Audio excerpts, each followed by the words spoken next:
Ces camions arrivent chargés de semences brutes produites par des agriculteurs multiplicateurs de semences.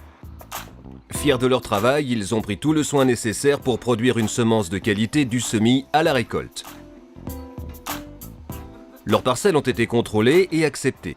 Toutefois, la semence brute est encore loin de posséder les qualités nécessaires pour être une semence certifiée. Dès son arrivée à la station de semences, le lot est identifié. Sa traçabilité sera sans faille jusqu'à l'ensachage.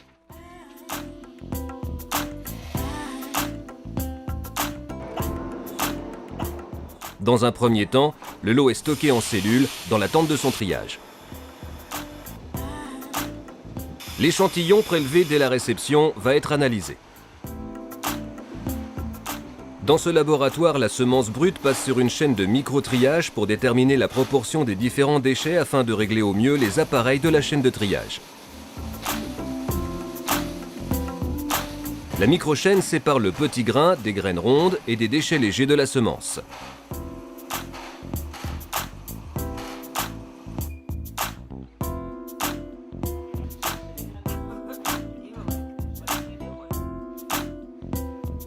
Une technicienne de laboratoire analyse ensuite le lot de semences pour y comptabiliser les grains fusariés, germés et d'autres graines indésirables comme la folle avoine ou la ravenelle.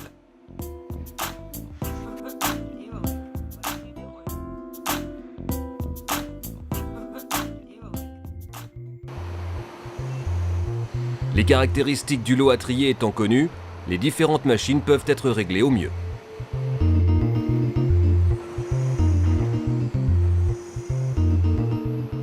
Pour obtenir une semence pure, les éléments de la chaîne de triage vont agir sur les caractéristiques physiques des graines et des déchets à éliminer.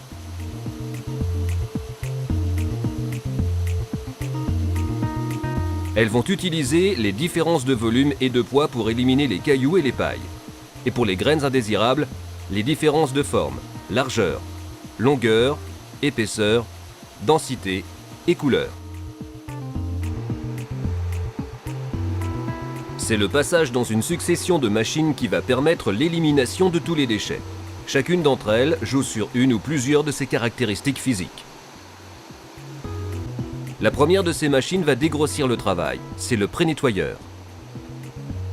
Le flux de grains va passer sur différentes grilles qui vont retenir ou laisser passer les déchets.